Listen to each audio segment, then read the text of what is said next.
All right, ladies and gentlemen. All right. We are here for episode 7 of the Darion Hopkins Show, and I am your host, Darion of the Darion Hopkins Show. And in this video, we're going to be talking about a lot of things from the NFL and the NBA and a little bit of college basketball of what happened with New Mexico State. So, with that being said, y'all, welcome to the Darion Hopkins Show, and let's get straight into it.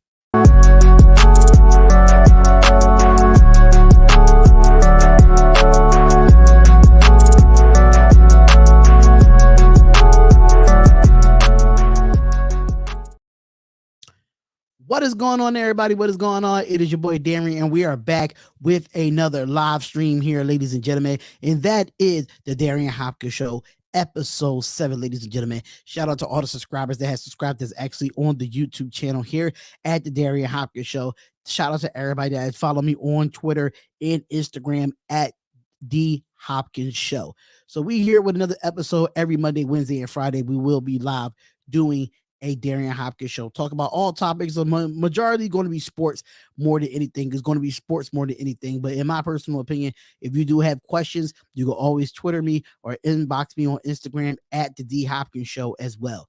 And this will be an audio podcast as well. Yes, we are on Spotify. We are on Apple Music, but Apple Podcasts, Apple Music, same thing. You know what I'm saying? But make sure y'all go check us out on Apple Podcasts, which is Darion Hopkins Show, and on Spotify at Darion Hopkins Show, ladies and gentlemen. So before we get into anything, man, I have to say this.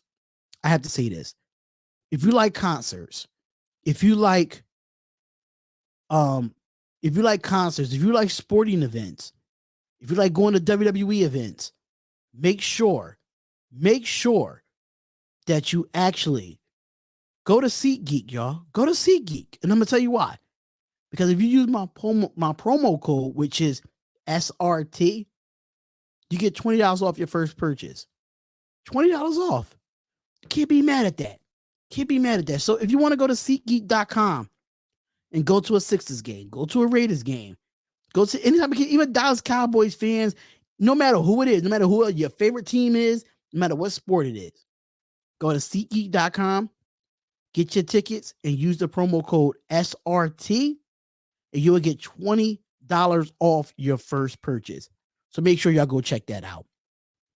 Thank y'all so much for tuning in to another episode of the Darion Hopkins Show. I am your host, Darion of the Darion Hopkins Show, and we'll be doing this most highly anticipated podcast. And I am so happy that we're able to do this podcast every Monday, Wednesday, and Friday for y'all. And I'm excited about this upcoming weekend. I'm really excited about it to do a lot of things differently when it comes to this live stream and this broadcast. So shout out to all the salutes. Shout out to everybody that's in the chat, man. I really do appreciate it, man. But we're going to talk about some Derek Carr. We're going to talk about the defense and offensive coordinator for the Philadelphia Eagles are no longer with the Philadelphia Eagles. We're going to talk about the New Mexico head coach. We're going to talk about a few things from the NBA. It's a lot of just a small little podcast that we have this week on Wednesday. Not really too much news coming out there, but let's get into the highly anticipated talk that we all has been talking about, man.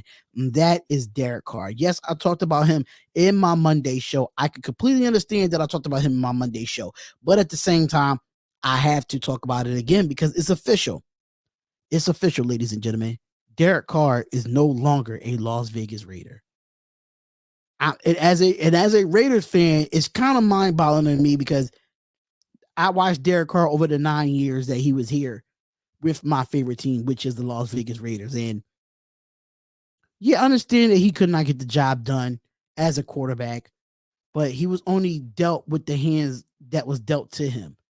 Only having 3 great wide receivers in a 9-year career, having 6 different coaches from OC to head coach in the 9 years that he was there.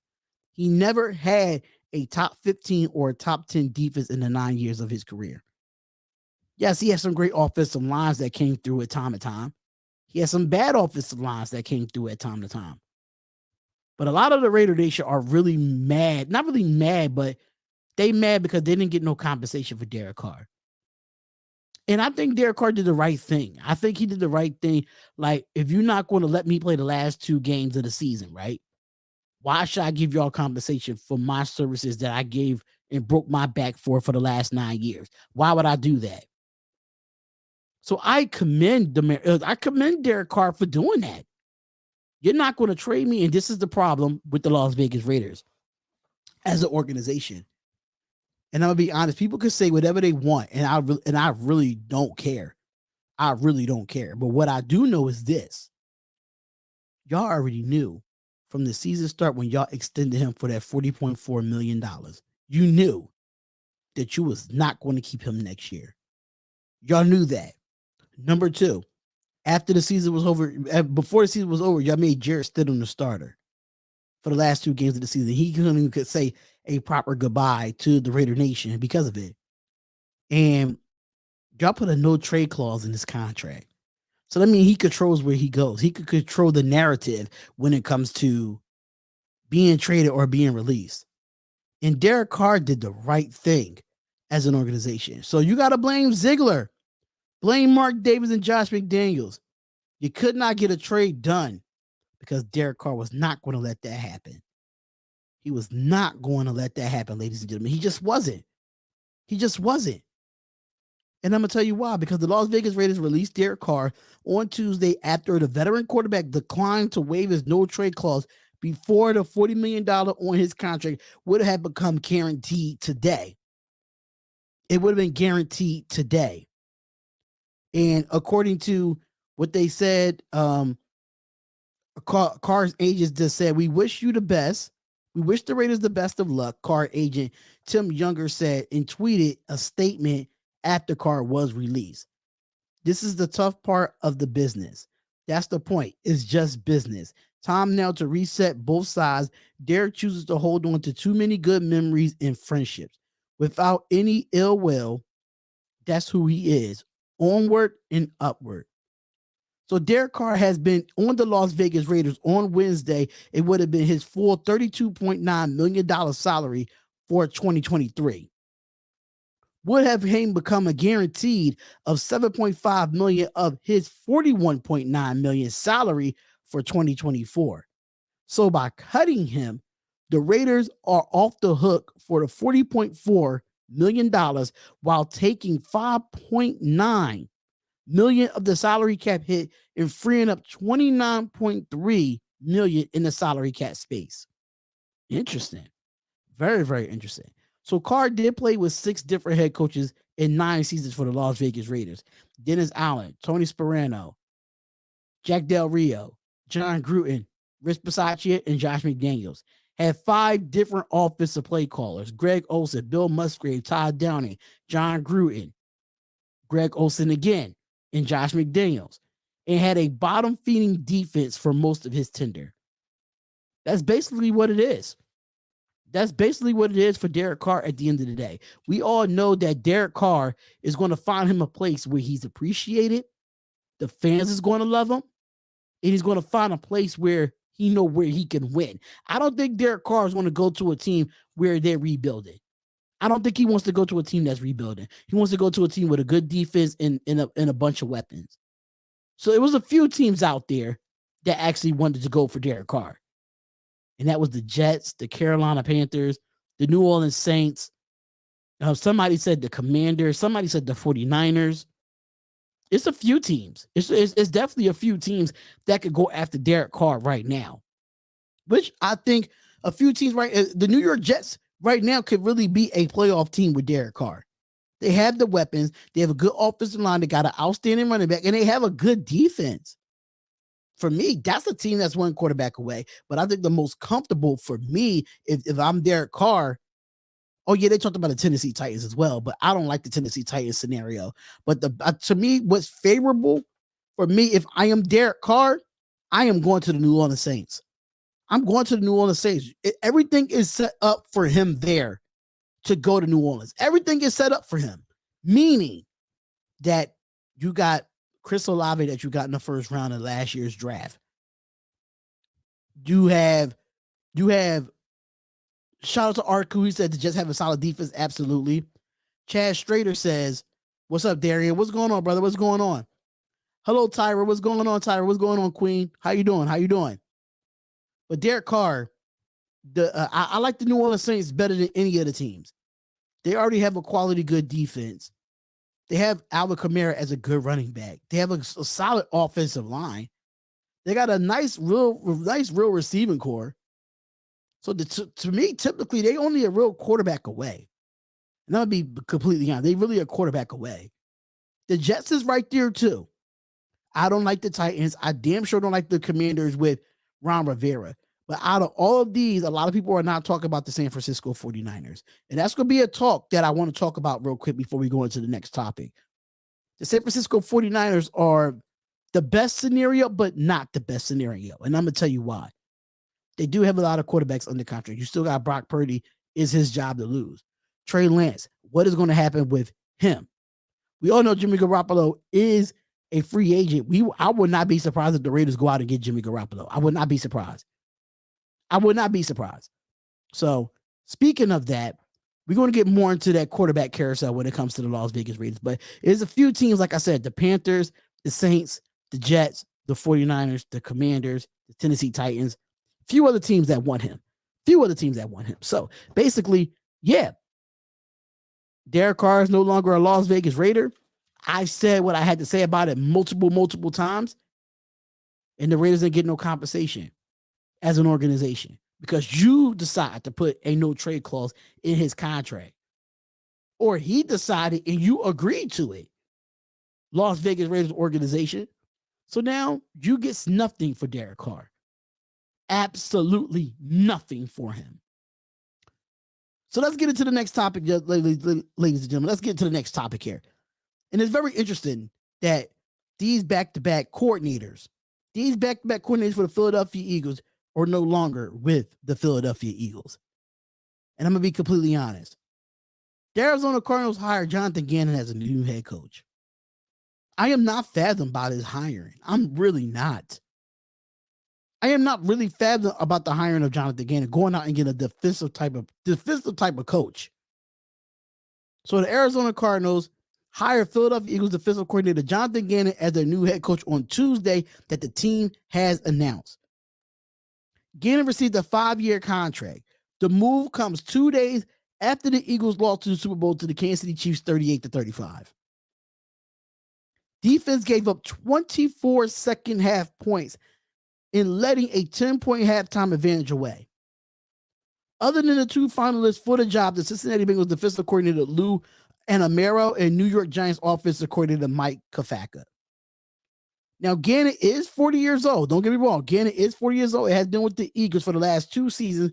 It immediately made an impact. He turned the Eagles into a top 10 defense in his first year. In this season, the Eagles ranked second in the league while boasting 2 Pro Bowlers on that defense. Now, Philadelphia went from allowing 26.1 per game, which was 20th in the league. That was definitely 20th in the league.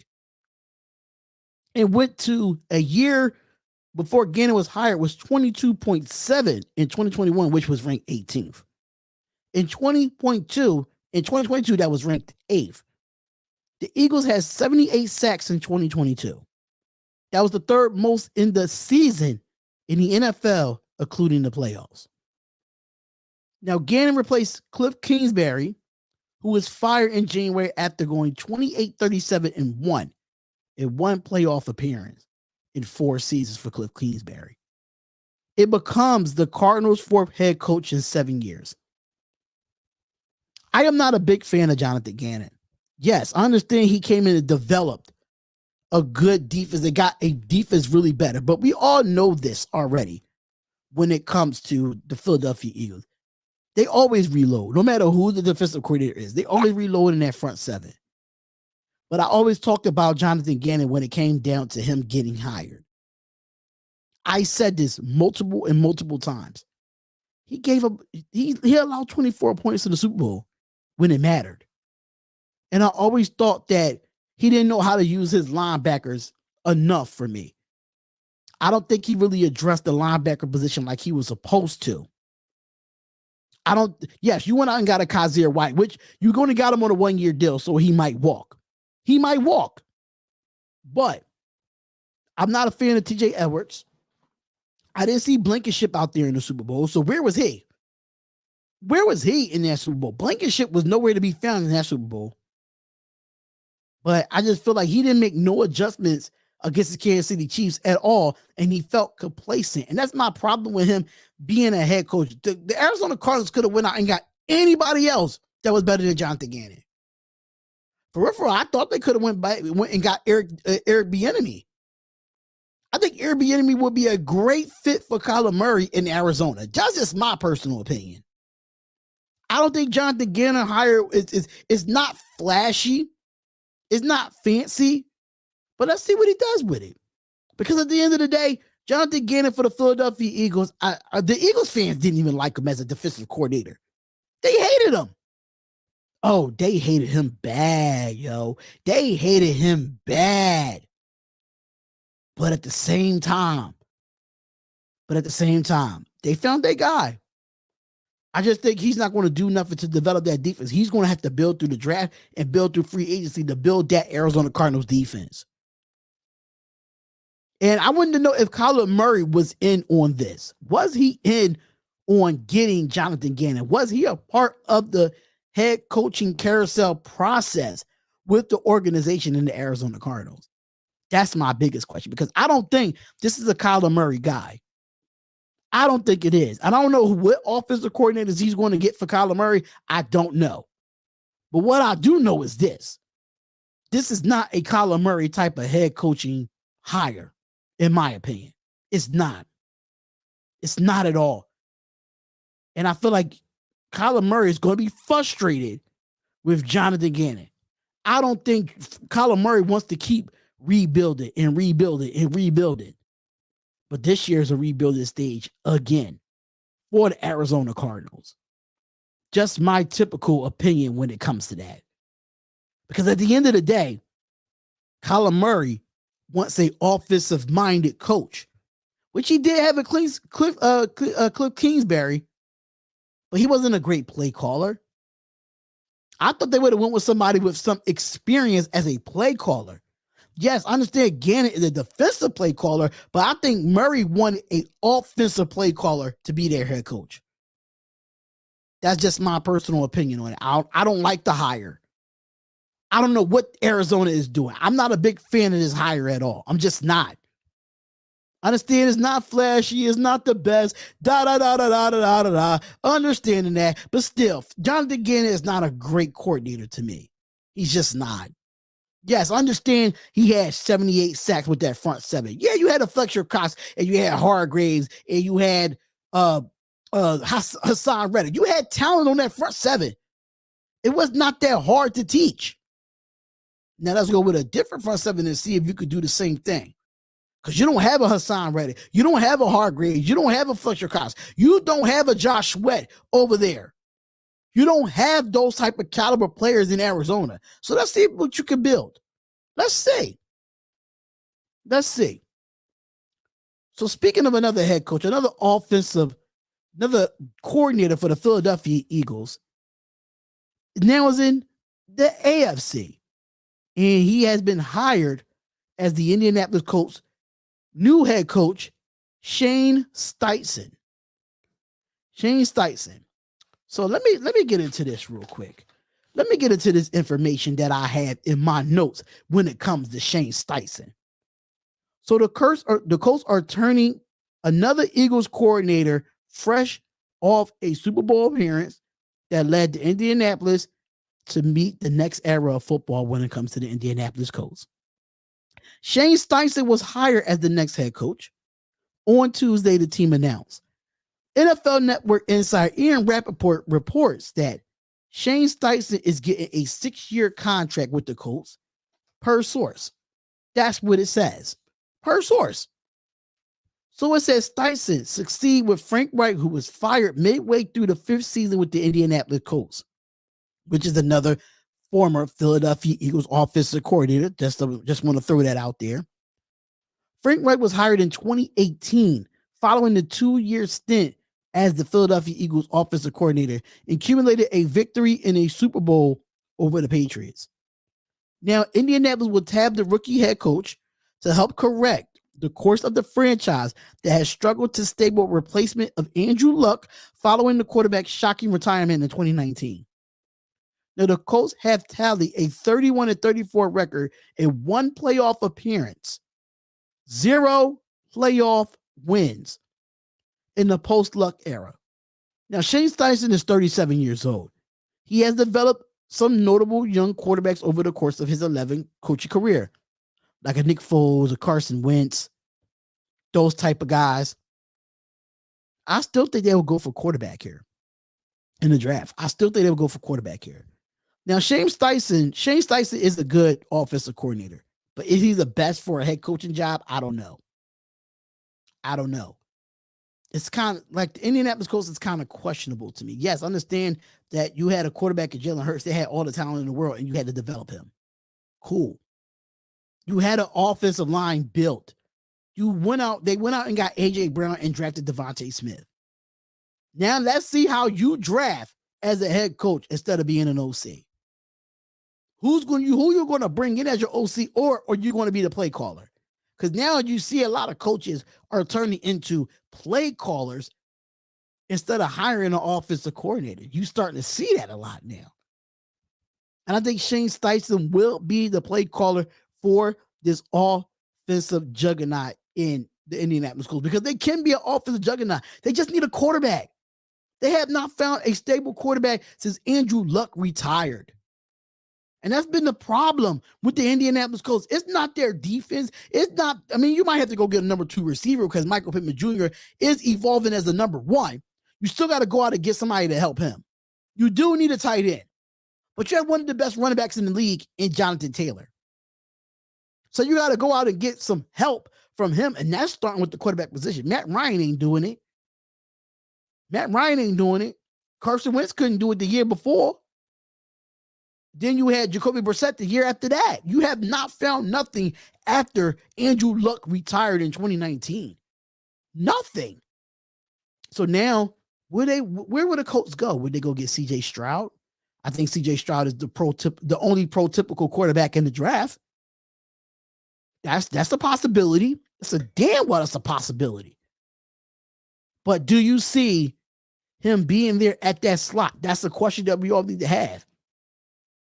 And Bryce Young is another one, ladies and gentlemen. Bryce Young is another one to where you see him, but he's so small. He gotta bulk up. He's just as skinny as Devontae Smith. Well, Devontae Smith over the years, he was scrawny and all that, but you saw him getting a little bulky, taking those hits and getting right up. He's not fragile. And I like that about Devontae Smith, but that's going to have to happen with Bryce Young. And then I'm telling you, if you go to like a Texas or a team that does not have an offensive line right now, he's going to struggle. So I think the Colts might be a great fit for Bryce Young as well. Or what would they look into free agency? I mean, Derek Carr is there. I don't think the Colts are interested in getting Derek Carr. Jimmy Garoppolo is there. Baker Mayfield, I don't know what's going to happen with him. I don't see him being an Indianapolis Colts. So the Colts have a lot of options. You know what I'm saying? They have a lot of options. So when it comes down to it at the end of the day, the Colts, they got Steichen, had a 13-4 record, a 16-4 record or whatever, because they lost in the Super Bowl. They put up mad numbers. Jalen Hurts was a MVP caliber quarterback after being underestimated all this time. Had some of the running backs by committees in the league, a great offensive line, and they went out and got weapons for Jalen Hurts. That's why Jalen Hurts had the MVP gear that he had. So, in my opinion here, it's an okay hire. But it's going to be a lot of developing years that you're going to have with Shane Steichen. It's going to be a lot of developing years, man. I'm just going to be honest with you. So, Colts fans, I'm telling you, if you don't get the immediate success, it's all going to start with who you're going to have at quarterback. And then we'll come back to this conversation. We'll definitely come back to this conversation. But like I said, I'm going to say congratulations. Congratulations to both of them, Shane Steichen and Jonathan Gannon, for being head coaches.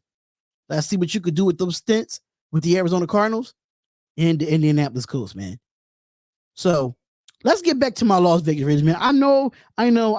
This is supposed to be the Darion Hopkins show. You're not supposed to talk about your Raiders, but these are hot topics that's being talked about around the league and around sports topics in the alone.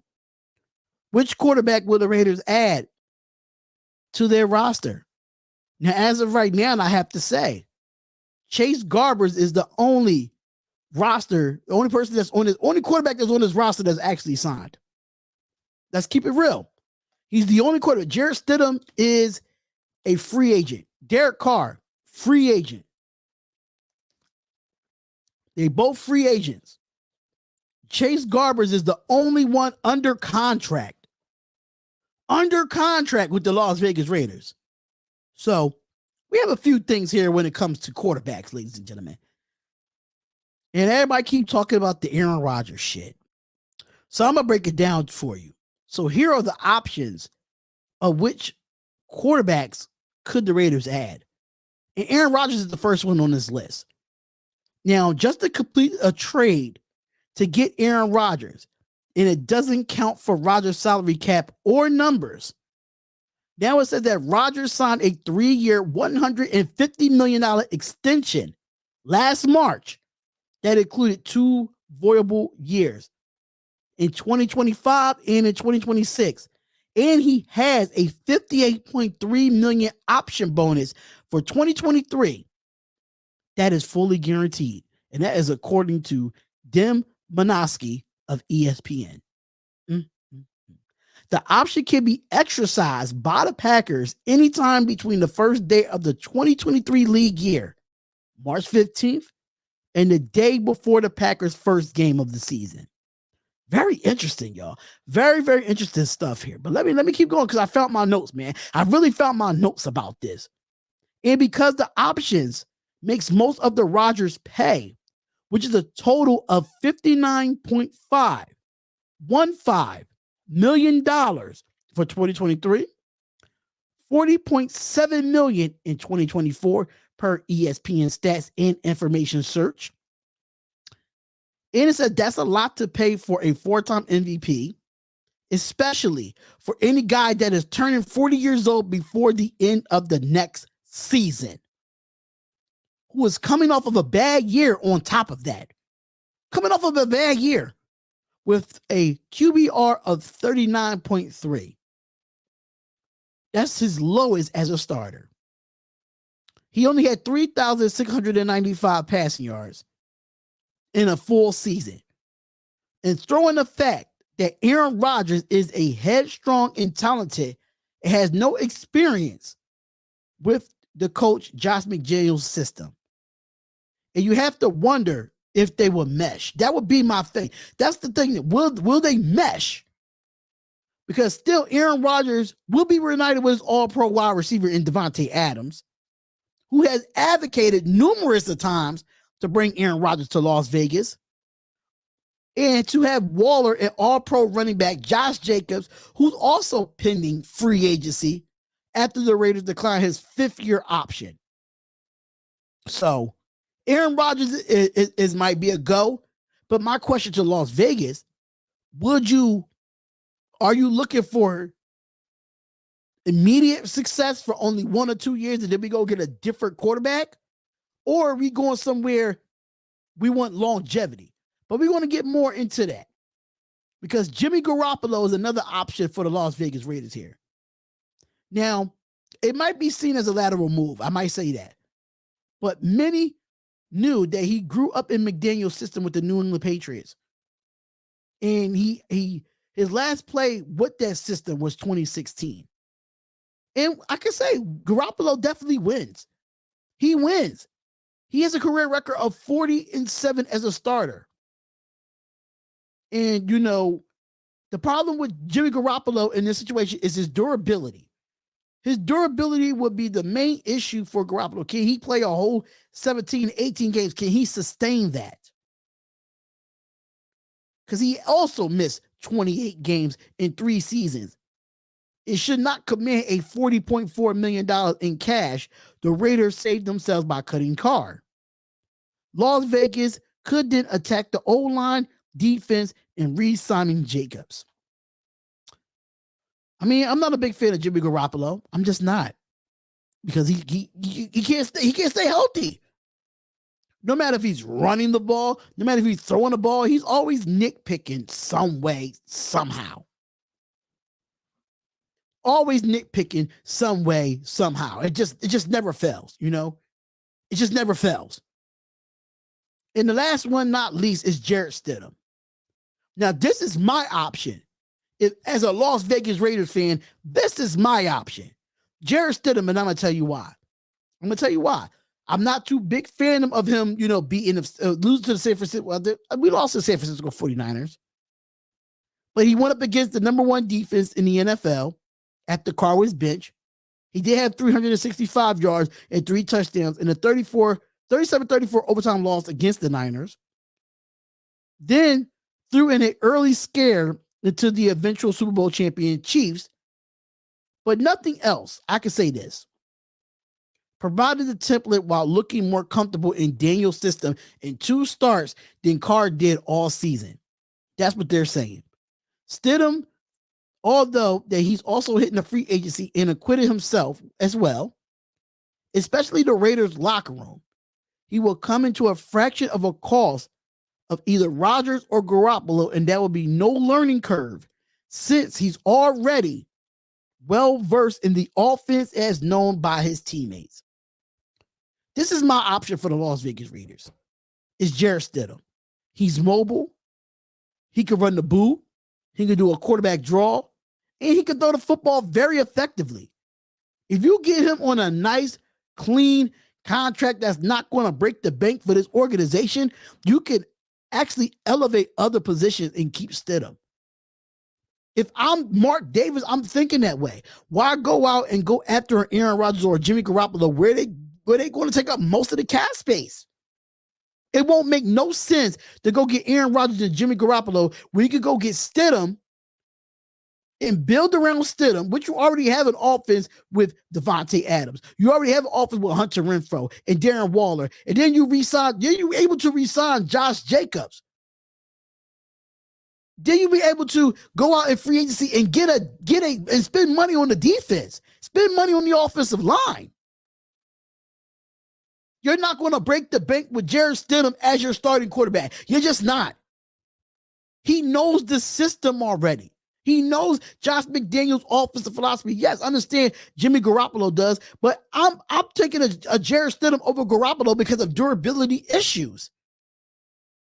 Do I think Stidham is better than Garoppolo? No. Do I think Stidham is better than Rodgers? No. But if we have so much cap space in all these draft picks that's coming up in the 2023 NFL draft, right?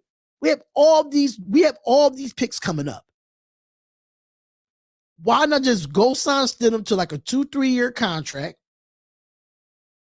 And then if he balls out, then you can give him the extension and give him the kind of money that he deserves. But you could definitely get a nice contract for Stidham, and Stidham won't break your bank. And then you could go out and get a defense for this man, and go out and get depth at the offensive line for this man. He really don't need he might need a number 2 receiver. I don't know if Mac Hollins coming back. I don't know. But what I do know, Stidham is the most realistic answer for me. I'm not jumping on the Raiders bandwagon to go get Aaron Rodgers because I feel like that Aaron Rodgers don't even know if he wants to play this year. He don't know. I'm not banking on that. My focus, if I'm Dave Ziegler and I'm Josh McDaniels and I'm Mark Davis, I'm looking for a quarterback who I know that wants to play next season. And that's Jarrett Stidham, man. That's Jarrett Stidham. I have to say, there's nothing wrong with that. But the last but not least when it comes to who we going to pick for the Las Vegas Raiders is the wild card. And that's the number 7 overall pick in the NFL draft. The wild card is this. With the number 7 overall pick in the 2023 NFL draft, it's possibly many of 11 total selections. Now, will the Raiders fall in love with getting a top 3 quarterback prospect in Ohio State C.J. Stroud, in Alabama's Bryce Young, in Kentucky Will Levis? I'm going to get back to Will Levis after I finish doing this. Now, they might maneuver themselves in the draft on one of them and probably moving up in the draft. Or do they go the bridge route with more heavily shocked and get a better guarded QB class in 2024, which that's the path the Raiders take this offseason, will provide a clue. Let me tell you something about Will Levis, man. Will Levis is a scrub. I don't understand how they keep putting Will Levis with the Las Vegas Raiders. That is the most asinine thing. No, as a SEC fan, and my favorite team is Tennessee, Will Levis is garbage.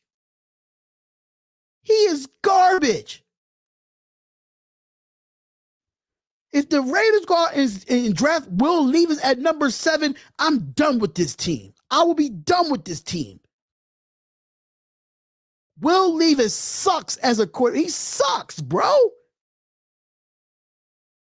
I don't mind getting a Bryce Young. I don't mind getting a CJ Stroud. But Will Levis can kick fucking rocks. He could kick rocks. I'm not trying to get loud. I'm not trying to get mad. I'm not trying to get pissed off. But I know when I see a scrub quarterback, if the Raiders go out and sign and draft Will Levis, I'm done with the Las Vegas Raiders. I'm done. Hendon Hooker is better. I can name 5 quarterbacks right now in the draft that's better than Will Levis. I can. But I'm not, because I'm not going to give him that much energy. I'm just not. I'm sorry. We got the number 7 pick. I think the Raiders should move up and get the quarterback that you want. And Will Levis is not a top 5 prospect, in my opinion. He's just not. He's just not at all. So there go the options for the Las Vegas Raiders, man. You got Aaron Rodgers, you got Jimmy Garoppolo, Jarrett Stidham, and you could pick between CJ Stroud, Bryce Young, and Will Levis, which I'm not picking Will Levis. That could kick rocks. That could definitely kick rocks. So, ladies and gentlemen, let's go into some NBA, man. That is all the NFL news that I was able to get while I was at work trying to get these topics together, man. So I'm actually officially done with the NFL and the Las Vegas Raiders and talking about them as well. So let's get into some NBA news. And I finally see that the Denver Nuggets signs guard Reggie Jackson to a deal. Ladies and gentlemen. Now, the Western Conference leading Denver Nuggets added depth to their backcourt by signing the guard Reggie Jackson on Tuesday night. Now, Jackson was recently waived by the Charlotte Hornets that's being acquired from LA when he was with the Clippers as part of a deal and trade that happened during the trade deadline last week. Now, the 32-year-old Reggie Jackson grew up in the Colorado Springs, so it kind of makes sense, where he became the Gatorade Colorado Boy Player of the Year before going to Boston College, and Jackson was drafted the 24th overall pick by Oklahoma City in 2011. Now, the Clippers, when he was there, he averaged 12.9 points, 4.5 assists. He figures to be one of the backups for Jamal Murray, who is currently dealing with some inflammation in his right knee.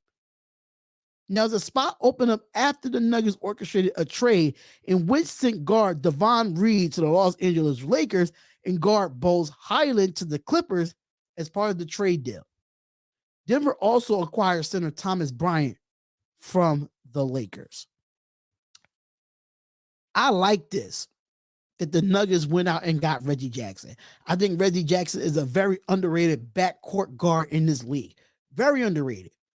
He had a lot of contribution when he was with the LA Clippers. A lot of contribution. Even though it was a little bit under 13 points, but the guy could shoot. The guy could facilitate. He could get back on defense. I'm not saying he's the best all-around player, but when it comes to a backup to Jamal Murray, who else was they backup? And that's why I say I like this signing by the Nuggets. They went out and got the trade done, and they made the trade happen. And they went out and got a Reggie Jackson that can get you W figures. He can get you more than 12. He can get you like 15 a night, which that's not bad at all, being in double figures. But when the Nuggets signed him, now you still have everybody in your circle And you just add to what you already had. And mind you, you're number one in the West as of right now. So the Nuggets is looking pretty good getting Reggie Jackson. I think that was a great acquisition for him. I think it was great for him to go there, even though Charlotte would have been fine too, him being on the East Coast. But I guess Charlotte had other plans. Charlotte had other plans, ladies and gentlemen. They sure did. They had other plans. So I like the Reggie Jackson deal. I really do. It's a great pickup for the Denver Nuggets. Definitely when it's getting deep into the playoffs. When it's definitely getting deep into the playoffs. So let's get into NBA title picks if the playoffs started today. NBA title picks if the playoffs started today. Now, I found this research on the Bleacher Report. I found this on Bleacher Report where they had a round table. They had a round table talking about if the NBA playoffs started today, who would win the NBA championship? This was some very intriguing teams that they had in these finals. If the playoffs started today, which is February 15th, 2023. So let's get into the first one that they have here. And he has that the first one, this is from Andy Bailey from the Bleacher Report. And he says the Nuggets versus the Bucks in the NBA Finals. That's what he says. And he says the last 4 MVPs has been won by a pair of European big men named Giannis Antetokounmpo and Nikola Jokic. If Basketball Reference, which is the MVP tracker, based on the model built using in previous voting results, is to be trusted that the number is about to move to 5, with Jokic securing his 3rd straight MVP. Both are in the nearing prospective primes. It's not all that difficult to make the case that they were the 2 best basketball players in the world. Very interesting. Very, very interesting. But we still don't know what's going on with, Jamal Murray. But I do like KCP on Denver. They had Michael Porter, Aaron Gordon, and Jokic. And, they had the highest plus minus in the NBA. But he picks the champion, the Denver Nuggets, to beat the Milwaukee Bucks in the NBA Finals. That's what I have in the finals, Darion. Oh, okay. That's what you have? That's dope. That's dope, bro. But let's look at these other scenarios that they have. Let's look at these other scenarios that they have. They had the Phoenix Suns and the Boston Celtics. And this is from Grant Hughes of the Bleacher Report. He said, there's some prisoner of the moment thinking that at work here, how could anyone bet against Kevin Durant and Devin Booker, posing problems and no playoff defense in the West can be solved? Sure, health, depth, and the worries that attach depending on DeAndre Ayton to be the anchor interior that should give us a pause. But Book and KD, can you really go against them? Now, on the Celtics side of things, I can say this: you got Jason Tatum mind you, they were just in the finals last year. Jaylen Brown that can flank defenders, shoot from wherever. And Boston is currently the only team with top 5 rankings in both offense and defense efficiency. Every indicator screams this is the Celtics' year. In the end, he said he's going to give the chip to Boston. The Suns would make the Celtics work, but it will take a true this guy has arrived series, which is Jason Tatum, and put the team over the top and consider this bet that he has it in him. Boston has depth. I have to agree. I have to agree with Grant Hughes. I think that's the most logic. I would love to see the Suns and the Celtics in the NBA Finals, or even the Celtics and the Nuggets, which they do have on here. They have that on here. So yeah, I'm not too bad about that. I actually like it. I actually like it. They got the Nuggets and the Celtics on here. And it says, while the Philadelphia Sixers, why they got to mention my Philadelphia Sixers as usual. They got to mention them over and over again. While the Philadelphia Sixers and the Cleveland Cavaliers won't go down easily, the Boston Celtics and the Milwaukee Bucks are the class of the East, which I agree with as well. The Celtics will return to the NBA Finals after surviving the monster Eastern Conference Finals performance from Giannis Antetokounmpo. Meanwhile, the Western Conference is wide open. The Phoenix Suns, despite the addition of Kevin Durant at the trade deadline, will fall to Nikola Jokic and the Denver Nuggets. The Nuggets run ultimately fall short, with the Celtics earning the 18th title and retaking the lead over the Los Angeles Lakers. Jason Tatum wins the NBA Finals Most Valuable Player, champion Celtics. And that's coming from Eric Pincus of Bleacher Report. Interesting, y'all. This is some interesting ones, man. They got the Bucks and Suns. I don't like that matchup at all. I don't like the Bucks and Suns. And they have the Nuggets and Bucks. Nuggets and Bucks could be very interesting. That could be another very interesting one. But mind you, just to let y'all know that this is if the playoffs ended today and we have an NBA Finals, these are the teams that they will have. They will have the Nuggets and the Nuggets and the Milwaukee Bucks, the Suns and the Celtics, the Nuggets and the Celtics, the Bucks and the Suns, and the Nuggets and the Suns. So basically, it's no other teams out there that is giving them a chance. They're not giving Memphis a chance. They're not giving all these other teams a chance. We already know what it's looking like for the finals. It's going to be the Suns, the Celtics, the Bucks, or the Nuggets. It's those four. Some way, somehow. I don't know how it gets done, but some way, somehow it gets done. It gets done. That's just me. That's just me. But before we get into the last topic of the night, I want to thank everybody for tuning in to this podcast, man. These episodes is going to get shorter. It's going to be a little bit. It's not going to be as long like I want it to be, you know. And I'm just here to grow, man. I'm just here to grow and still talk my stuff when it comes to this. So I want to thank everybody again for being a part of the journey of the Darion Hopkins Show. It's going to be fun. It's going to be really, really fun. I'm going to have some more interviews and stuff like that on that nature. So I'm doing it from the live of my own home as of right now. So we definitely going to have some fun doing this podcast. But like I said before, man, Arku says in the East, I'm only thinking of the Celtics and the Bucks. Yeah, I would love to say my Philadelphia 76ers, but I don't see that happening. I just don't see it happening, bro. I don't. I don't see it happening, but like I said, Nuggets, Bucks, and then they have the Suns, Celtics, Nuggets, Celtics, Bucks, Suns, Nuggets, Suns. Not too many that's fathom about that. But I like the Nuggets and the Bucks.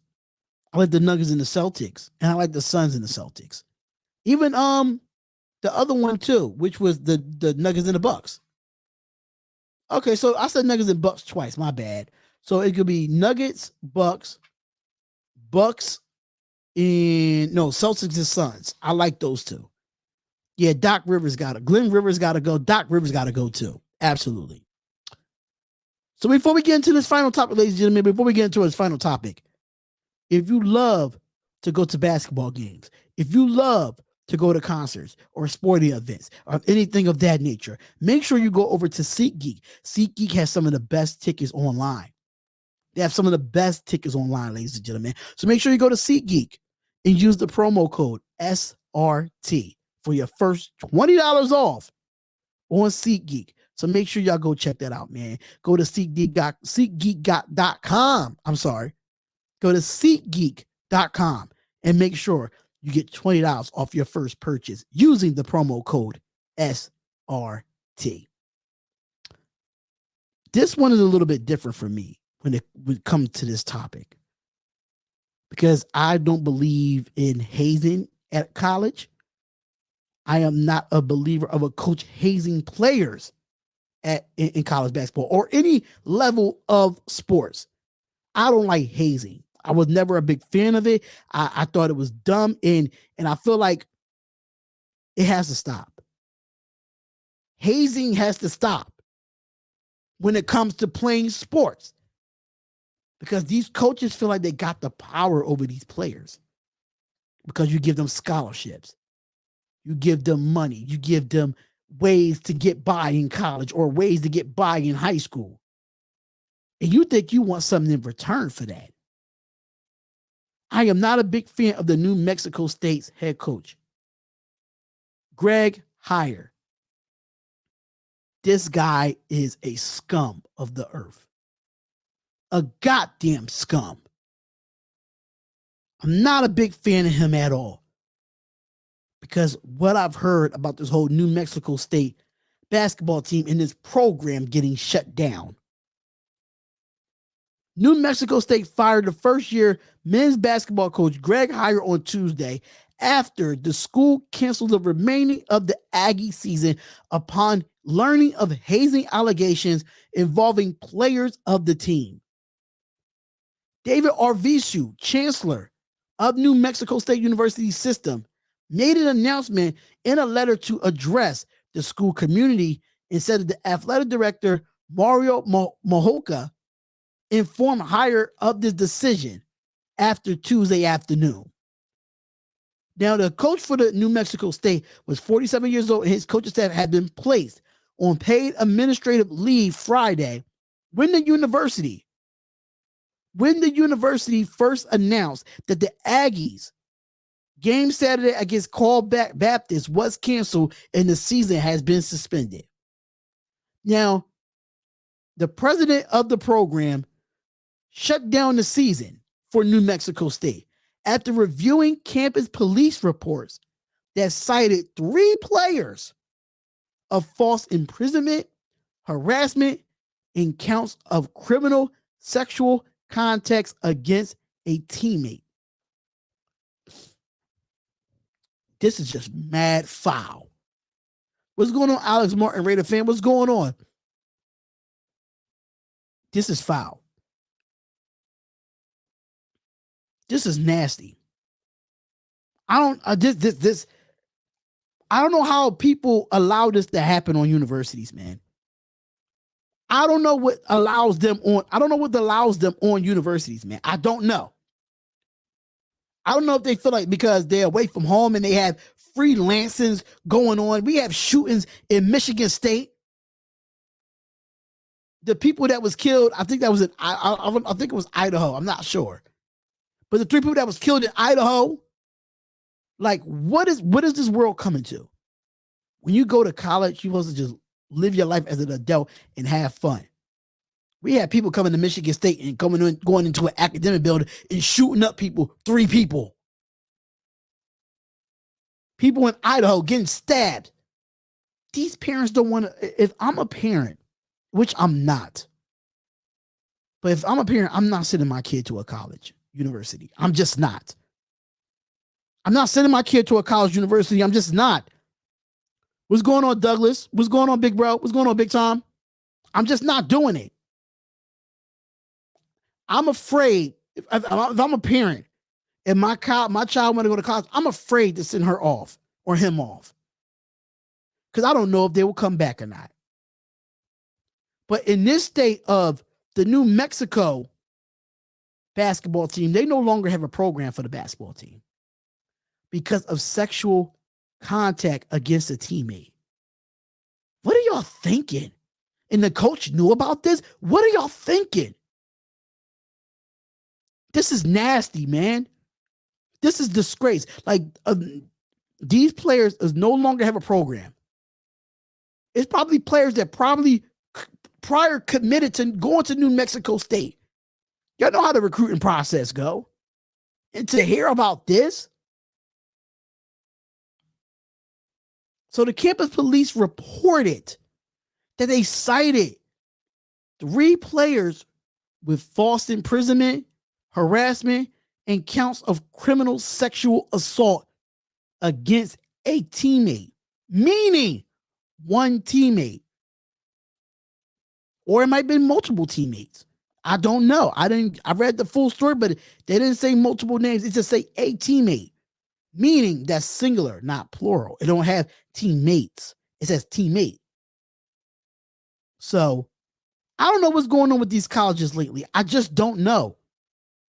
But if I have a daughter or have a son, I'm not sending them to a college campus. The way things that has been going on in college campuses and security and police is not getting there on time for these killings or whatever is happening on these campuses, something got to give. I'd rather my child go to college online. Understand that you want to give them that interaction. Understand you want to give them that freedom to be an adult. I understand that. But how I know I'm not going to ever see my child again? How would I know that? How would I know that my child is getting hazed from his own teammates? How? I'm not dealing with that as a parent. I just can't. If I live in Philadelphia and my child is all the way at the University of California, that's a problem for me. I understand it's a full scholarship, but your safety comes first. Your safety comes first. I'm not sending my child off to college. I'm just not doing it. I was nervous when I sent my niece off to college. That was only in Delaware. I was nervous about that. That was only in Delaware, which Delaware is only an hour and some change away from me. And I was nervous to send my niece off. I mean, she's doing fine. She decided to come home and finish her school online, which I thought was the best decision for her. She experienced the dorm life. She experienced the college life for 1.5 years. 1.5 year. But being a teammate getting sexual contact and hazing, it's unacceptable. I don't blame the president for removing the program as a whole. When it comes to the basketball program, not any other sport like football and everything else, but the basketball program per se is the one that is shut down for the rest of the year. And I'm really, really disappointed in New Mexico State because we don't hear stuff like this about, hazing and stuff like that. I mean, we heard about it like a lot, but you have not heard it to an extent of hazing. You heard more of shootings, mass shootings, and stuff that takes national television. And this stuff right here should be national television. Because I pray for that victim, whoever it was, that was getting hazed from his own teammates. That's not cool, man. That's foul. That's foul play.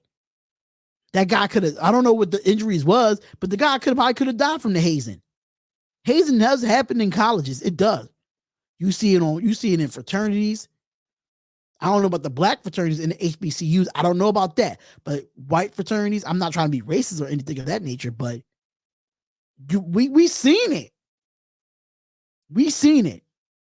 And it's just sad that, basketball had to be stripped from a lot of players that was not involved in this. So with that being said, y'all, that is episode 7 of the Darion Hopkins Show, ladies and gentlemen. I'm going to thank everybody for coming through the chat, and shout out to everybody that was here in the chat for the Darion Hopkins Show, which was Chad Strader, Art Cool, Tyra Gardner Ebony. Then we had Raider Kojo. We had Alex Martin Raider fan. We had Douglas Lewis Brooks Jr., which my guy, Mr. Big Time himself. Shout out to the people that actually listen to the audio podcast, which will be on Spotify, which at the Darion Hopkins Show, and on Apple Podcasts and Spotify at the Darion Hopkins Show. If you have any questions for me at all, feel free to DM me on Twitter and Instagram at the Darion Hopkins Show. DM me on Facebook at the Darion Hopkins Show. I am live on my actual personal page, which is Sonny Hopkins. So Douglas does say that, wonder if they were making money, would they have shut down? I think all colleges make money, but they don't make money. I don't think New Mexico State makes money to that certain extent. But the hazing rumors have been going on for a while now for New Mexico State. It's because of the hazing. The coaches was hazing. I heard the head coach was hazing, and I heard some players was hazing. So I don't think it had anything to do with money. I don't think so. Because I think New Mexico State is like a D1 college. I think they had some money. But that's a possibility to talk about, though. That's definitely a possibility to talk about. That's a good question, too, Big Time. That's a good question, man. Because I'm just disappointed in the university and stuff. I'm just disappointed in universities around the globe as of right now. At some universities, hazing brings insurance issues. It sure does. It sure does. See, you coming on to something, bro. You coming on to something, my guy. You coming on to something. It brings a lot of insurance issues. So with that being said, y'all, we're gonna wrap it up, and I will be back Friday. We will be talking about the XFL.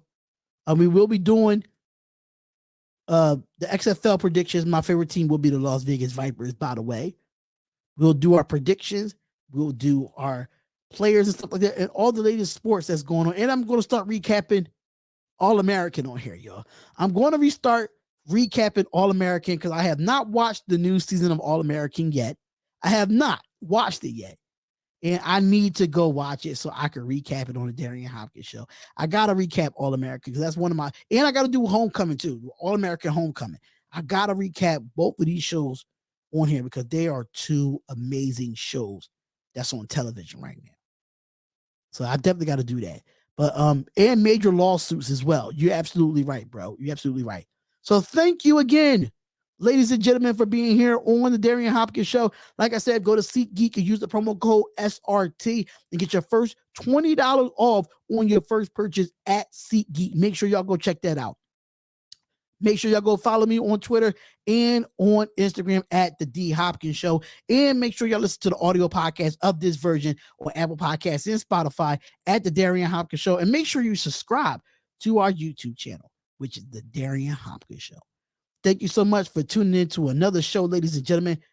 And I appreciate y'all. And I will see y'all Friday, same time, same day. And we will have another show in the books for episode 8.